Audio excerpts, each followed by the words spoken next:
Hello, everybody, and welcome to the latest episode of Small Business Success Talk. I'm your host, Christy Smallwood, and it's another Christy's Corner episode. I'm honestly just behind on scheduling my guests. So here you are, you're stuck with me. But today I wanted to talk about how you can glow up your own brand. I want to thank everybody who has supported me in this podcast and the show, because even the show, we're going to be in transition for glowing up the show's brand and the look and the feel and everything that's going on. Um, I want to thank my local chamber, which is this Chamber of St. Matthews. They're always very supportive of pretty much any crazy idea I have. And I know most of my listenership comes from that chamber. So thank you guys. Mwah, mwah, mwah. Lots of love out to you. And everyone else, if you are not involved in your local chamber, do that. They're there to help small businesses, medium businesses, large businesses. They're not just economic development. They're there to help you make those connections that you need in that business community. So get started with that. If you've never thought about getting involved with your chamber, I highly recommend it. There's some pretty cool people out there. Then I also want to take the time to thank my own team, my businesses that support this podcast, because if it weren't for my team allowing me to have the space to be able to come in and do some recordings, and then they help me put this whole thing together through Eagle Eye Strategic Marketing and Crusados, which is my leadership development company, I just couldn't get to have more fun with all of the business owners and with people like you. So I want to thank them, and I'm thanking the chamber, and I'm thanking you for continuing to show up, to be supportive of the content that we're putting out, and also giving me feedback. If those of you have reached out and said, I really loved a specific episode, what I found from that, we go through the same things, and it's just nice to know I'm not alone in this whole adventure of business. Absolutely, you're not alone. And that's one of the reasons that I started this podcast to begin with. The other was to just practice what it would take to be on video so much and how to create content on a consistent basis. Well, what I have found as a business owner, shit gets in the way and it's hard to stay consistent. So thank you for being consistent with me and keep coming back. And thank you for sharing with your friends. I'd love, love, love, love to grow this out there and to really give some love on the small business community. Now, all that being said, I have been trying to think, like, what did I really want to bring to you today? Because I want it to be useful, valuable for your business, and of course, slightly entertaining, so that you'll actually want to listen to whatever it is I have to say. So instead of talking about how not to create a shitstorm, that'll be a different episode on a different podcast where I'm a little more raw, and less typically business focused. Anyway, we won't go into details on that one here, but stay tuned. I'll let you know where that one comes out on the other podcast, which is called Unfiltered, by the way. So that should give you some idea of how I talk about things over there. That is an unfiltered, more of an opinionated, but always a learning lesson. So just like I do with this one, I love to educate or at least share my learnings from life. Over in that one, you'll always get some sort of value out of it, even if it's just to entertain you for a few minutes. So, but today I was like, I keep hearing of this phrase of glow up, and I see it on the reels and the TikToks and this and that and the others. So this slang phrase of glow up. So what does that actually mean if you've not heard it by now? A glow up is that slang term that's used to describe a significant transformation, typically in physical appearance, that's perceived as an improvement. It's that process of turning yourself into a better version of yourself, becoming more confident, attractive, and successful. So glow up, when you, in the classic sense, when a woman would be pregnant and she would get told, oh, you have a glow about you. Well, her body's in transformation. That is a ridiculous amount of transformation, significant. Well, okay, what if somebody else became more intentional about glowing up their own lives? Well, you look different if you're improving your life. You sound different. If you're into this sort of thing, you vibrate at a different frequency when you were transforming yourself into something new and improved. I walk people through that through the book that I wrote, Being Super, because it's taking the hero's journey and applying it to your own life. And that hero's journey is all about the process of transformation. And then you have continuing adventures because if you're, unless you're like just not engaged in life at all, you're in a constant state of transformation. It can be at a snail's pace, or you can be intentional and level up faster. And that's what I do with the book. And the book itself, I'm like, wow, it's interesting. I'm having the revelation right here and now that, oh, I now know why the glow up is coming to mind, because I'm going to be doing it with the show. You're going to see some changes going on around here. If you've watched in the last few months, you notice that the big Wonder Woman background is gone. Not that Wonder Woman's going away. I just want something more show specific, maybe look like an actual show, because I want to transform this into a TV production level show with different segments that really bring value to the small business community. The show is getting a glow up. The book is getting a glow up. We're going to be revising it and relaunching it in 24. I'm excited about that.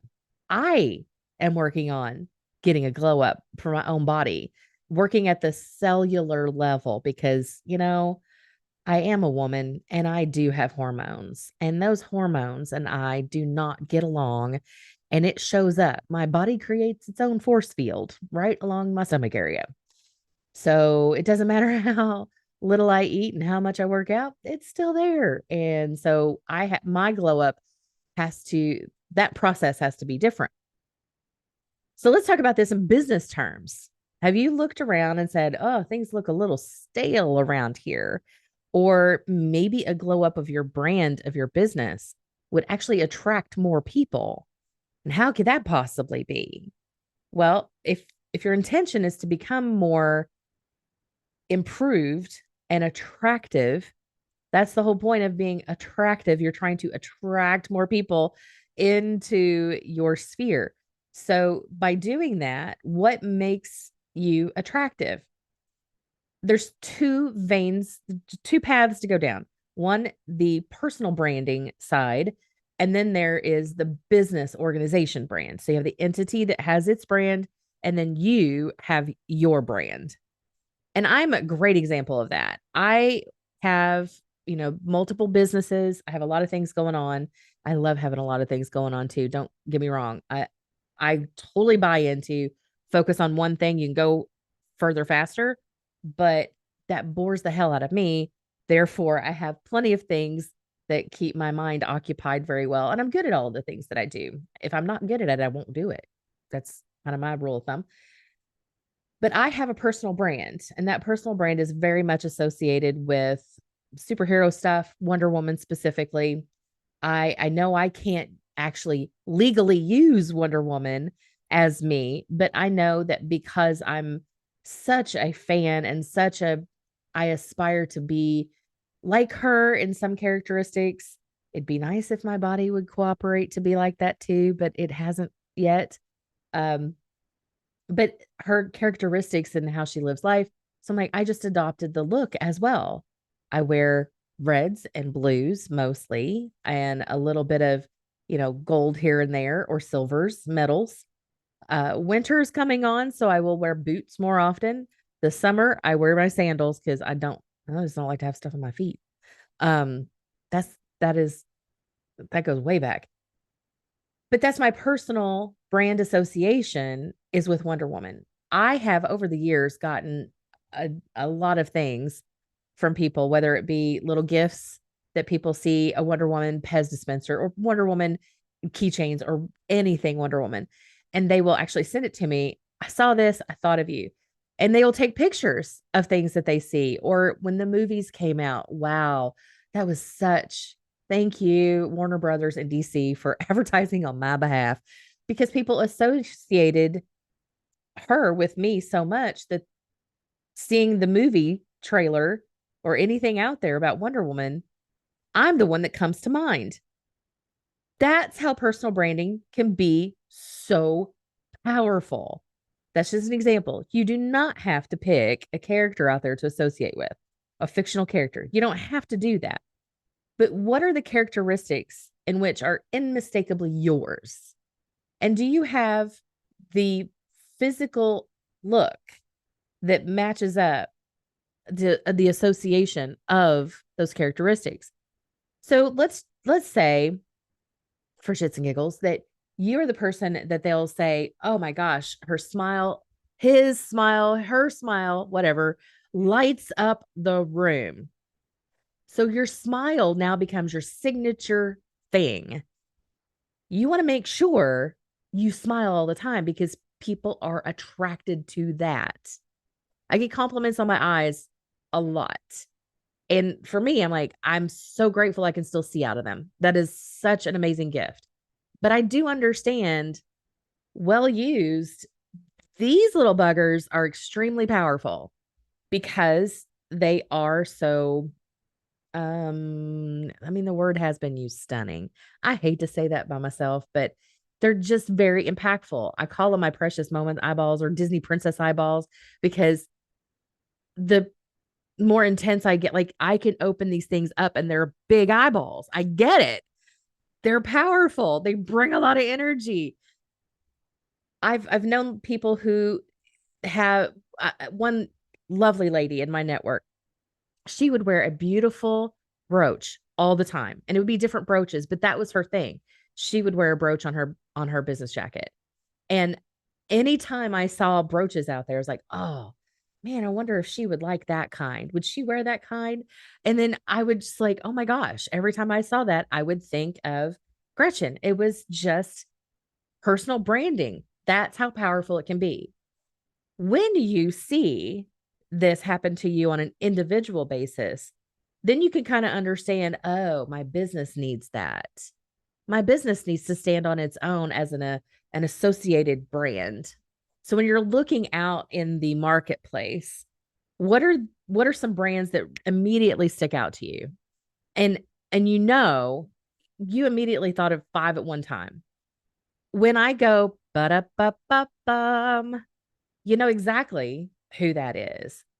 Or when you see a square orange, you know which store that is. You can hear the voice on the commercial. You hear that music in the background. You know, right? And then Ace Hardware. Why do you think they're wearing the red jackets? It helps them stand apart from the orange block and the Lowe's. So when you have the brand association becomes so ingrained and impactful, it makes a huge difference. So why not look at what you currently have and say, do I need a glow up? If I glow up, right? If I glow up my brand, what can that do for my business? Because that brand association helps develop relationships with people. And I know that sounds a little wonky. Why would that even be the case? But I've just explained all this personal branding stuff. I'm top of mind anytime somebody sees Wonder Woman. I love the power of that. For KFC, anytime that you've seen a show that has a red and white striped bucket with zero logos on it, and you know darn good and well which restaurant that's associated with. The reason it doesn't have a logo is because they didn't pay for it, but they're associating it with it. So when you look at how you recognize immediately some of those brands that are out there, think to yourself, am I doing as good of a job as they are doing? So, what does it take then? All right, now that we've kind of drilled in that branding can be powerful and extremely impactful to help build that relationship. Where I put branding is in your foundational strategy. So, when I talk strategy, because I am a strategist, I am a strategic guide. I work with business owners, I work with entire organizations, leadership teams on developing that strategy and not just for a strategic plan for 25 years. That's bullshit nowadays. I'm helping you develop the strategy that gives you your non negotiables, it gives you a centering point, the plan that comes from the strategy. Because some people say a strategy is a plan. For me, a plan is part of the strategy. The strategy needs to have a non negotiable foundation. And that foundation includes your statements. Why are you doing what you do? What is driving that positive energy? What fuels the passion to get up in the morning to do it? What is it about this thing that makes you want to keep going and own that business? That is the non-negotiables. What are your belief sets around your core values? What does that belief in the core value look like when it's in action? We haven't even got to a plan yet. And most people like to start in the middle of that mountain of just hit a plan and do it. No, no, no. Stop, stop, stop, stop, stop, stop, stop. What you want to do is have this rooted foundation. And when I think in terms of, let me see if I can come up with a good example, an analogy, if you will, maybe if that's the right word. Wineries. To have really good grapes, those first 3 years of planting that vine into the ground, you're going to cut off because the grapes are going to be not good. It's going to produce grape, but it's not going to produce flavorful grapes, like the quality of grape that you want. Sure, it's got something on the vine, but it's not that great. So what you do is you keep cutting it back for the first 3 years. Typically, this is what a vineyard owner had taught me. Now, it might have changed. I'm not an expert, but when you prune that back the first 3 years and then let it, it gives the roots enough time to settle in and really soak up. It gets rooted so that the fruit of that vine becomes more flavorful because it knows it's there, it's settled in. It knows who it is, it knows what it's here for, and it's doing it absolute best it possibly can. And that's what you want to do with your own brand, with your own business. You want it to be rooted in something that is solid. It's a solid foundation. So to create those roots, you're going to go through your foundational messaging and also who are you helping? Who are you really serving in this world? And really know that target audience. And then once you have these two things, now you develop the brand identity. What would attract them? Here's it, and it's the combination of what I want to tell them and what they want to know from me. And it's that Venn diagram, like that middle section. And that's where your brand identity lives because you want to be able to do both. You want to tell them who you are and what you're about, but you also want it to be attractive enough that they'll come to you without question. Like, and your brand has the power to do that, especially if you glow it up. Like, take your stale brand right now, glow it up. All right. So then, when we also talk about branding, there's a ton of elements. Your brand identity is more than a logo. It becomes every sensory aspect of it because what you want a brand to do on the other side of the table, I always call it, for the target audience, is that it immediately becomes associated with the good things that you want it to be associated with in somebody else's mind so that they can always create the picture. If they don't have the picture to come back to, it's harder to kind of grasp what it is. Like there's no real thing to associate you with. A lot of brains will take and associate you with something. It's why, again, personal branding with me and Wonder Woman, it's very easy to associate that. And I keep making it easier by how I look. Now, mind you, even though I have a chunky body, the rest of me is very on point. It just, I keep it easy. Keep it easy for your people to get them to be able to associate you with what you want them to know about you.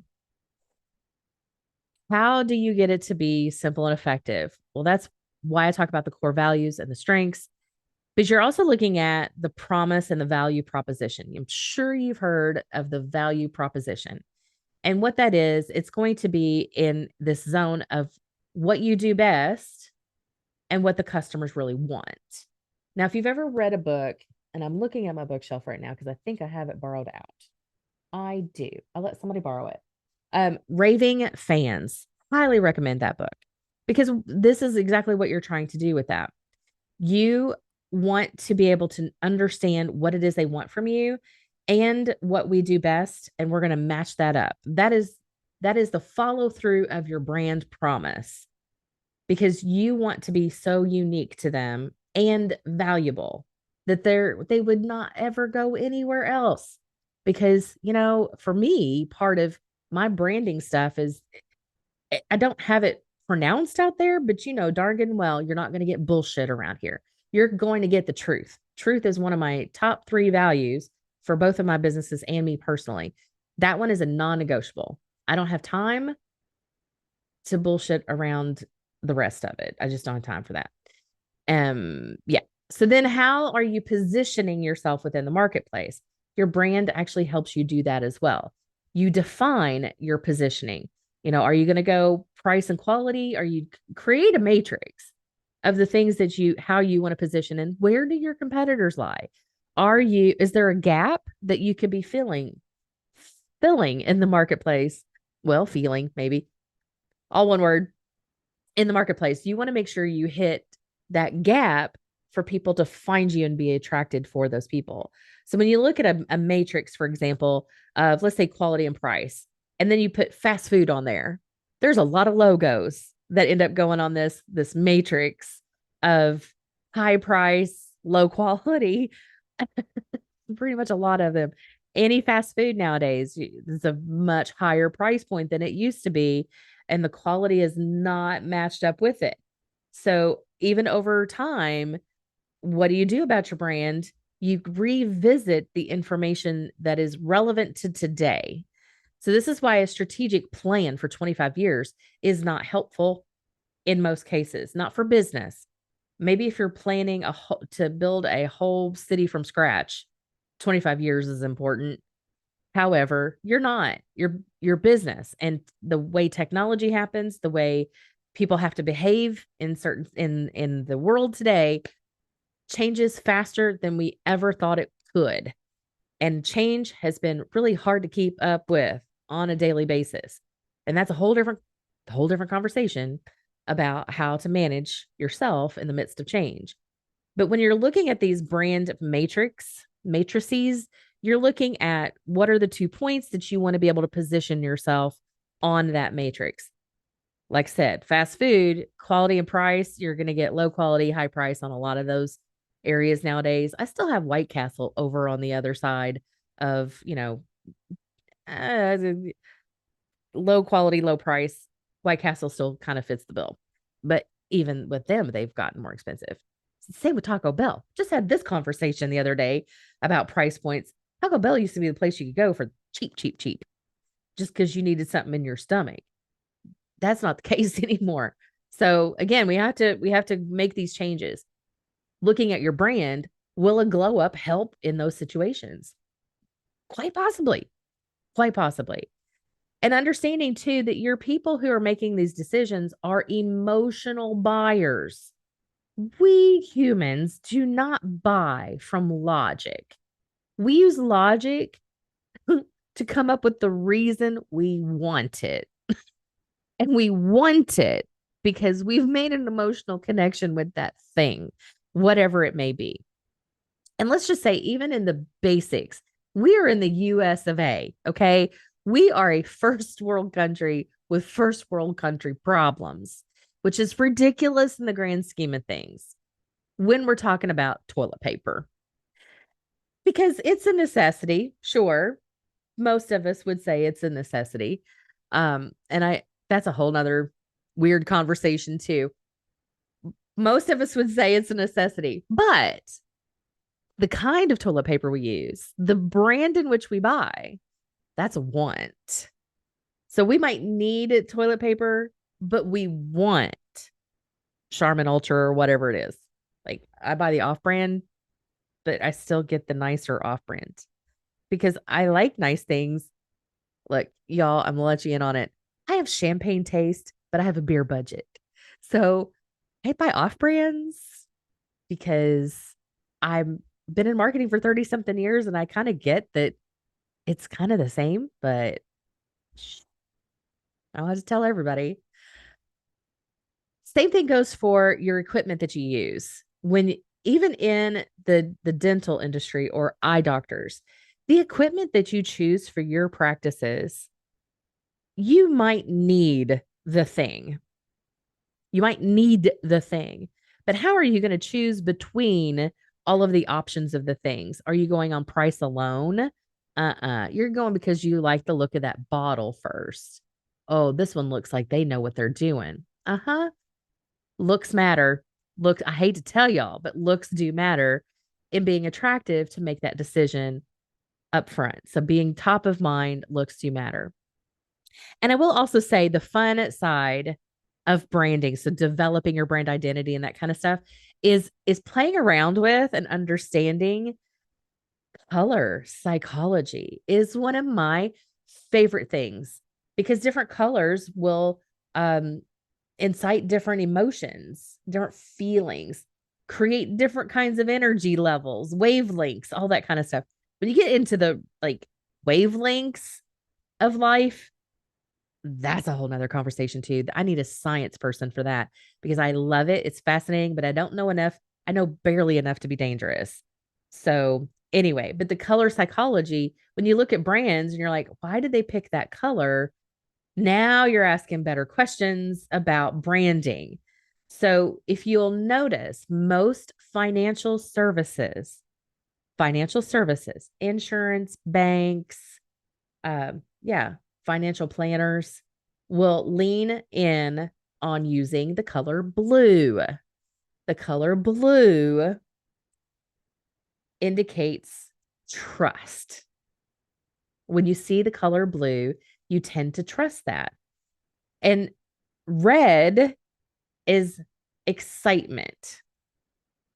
Red also means you're hungry. So you're going to see like KFC, you're going to see plenty of restaurants, fast food use the color red because for a fast food service, you want them in and out so that they're hungry enough to come in, but after a point in time, red tends to settle in not a great way and you're like, I'm done with red, and they get out. so so it's an important color. It brings excitement, but excitement is not sustainable over time, is whenever you're sitting in that color all day. So pops of red is great, which is what I have around my own office, but I don't have an entire red room. So yeah, yellow is optimism. So when you're looking at things like I'm looking at my sheet here. Well, McDonald's has yellow and red, right? Um, Subway has yellow and green. So what is green? Green's more peaceful, earthy, growth, healthy. That's the green stuff. So think of John Deere green. Animal Planet, you have BP. So when you're leaning into these colors, why did they pick the colors? It's because they're trying to evoke certain emotions out of you. Simple as that. That's what happens. So, and then there's shapes and symbols and all of the fun stuff, the imagery that goes behind it. What are you trying to get the other person to feel and be attracted to within your own brand? And then, of course, another side of branding is creating this brand archetype, the personality of the entity of the brand itself, which is what I'm in the process of doing with Eagle Eye Strategic Marketing, because we changed it from just Eagle Eye Strategies to Eagle Eye Strategic Marketing for a reason, so that, I'm using keywords to help explain what that business is. Pardon me, I just sneezed silently. So from Eagle Eye Strategies to Eagle Eye Strategic Marketing, we still need to glow up. We still need this brand archetype, really, is what we're leaning into. So we've developed a character for the marketing company. His name is Max. He's an eagle in a superhero support suit and like a shield agent kind of thing. I'm excited to launch him soon. My artist is working on it. Ashley's fantastic. She's already got it. And I just can't wait because the whole messaging around Take It to Max is going to be fun and make sense in the marketplace. Because with the marketing company, for example, I'm not a transactional company. If you come to me and say, hey, can you build me a website? The short answer is sure, but no. While I can build your websites, the business can build the website. That's not how we work. We're not a transactional marketing company. I know that you need work done, but what are we trying to accomplish? Are you simply trying to drive traffic across all of your efforts? Because let's take a look at what you're doing. It may not be the website's problem. It may be something else. What objective are we going after? And that's because strategy is in our name. We're going from strategy first and then deciding the plan and activity. If you didn't catch on to that earlier in this conversation, but we're in this process right now of glowing up the brands, really all of them at once. And it's just once you get to a point in developing this brand, it can be fun. And I would highly encourage you to take a look at glowing up your own brand. So what if you've had your brand for like 20 years and you're like, it's been here forever. I don't want to have to do it. Well, listen here, Buttercup. All the all the brands have done it. All the companies have leveled up that brand. They've glowed up the brand over the years. Starbucks, you can go look at the transformation of a Starbucks coffee brand. You can see it even went from brown to green, from the origination of a brown coffee bean to green. So that transformation over time. Kentucky Fried Chicken, same thing. They went from Kentucky Fried Chicken to KFC. Some people will still use Kentucky Fried Chicken. It's interchangeable. You can still do that. To having the Colonel get his own glow up over the years. I was there during the glow up period, which was hilarious to me. Because they even put an apron on him at one point and they've glowed him up even on the commercials.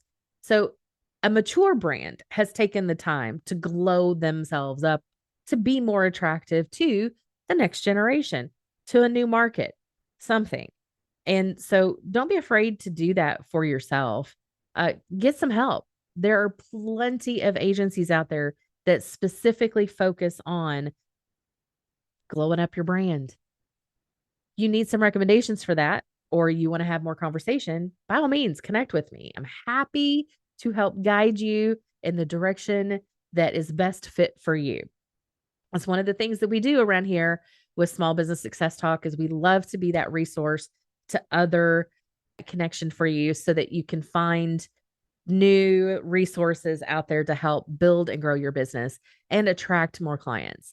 So consider a brand glow up for yourself, your business, your team, whatever that looks like, because over time, that is a really strategic relationship builder and it is powerful and it works. So with that, it has been my pleasure to be able to share with you some sort of something about the brand glow up, and I just go have some fun with it. For one, get some feedback from your current customers, your current clients on what they like and what their ideas might be, because having a direct feedback and going in the direction they want you to go, look, you're getting feedback from the people who are already using you. It's a great idea. And while you're at it, make sure to get those testimonials and reviews to put out on your own channels. So multi-purpose, have conversations with those you're already working with. But go have some fun with it. Go glow up you and your brand today. And again, connect with us and see you on the next episode of Small Business Success Talk with your host, Christy Smallwood. Bye, everybody.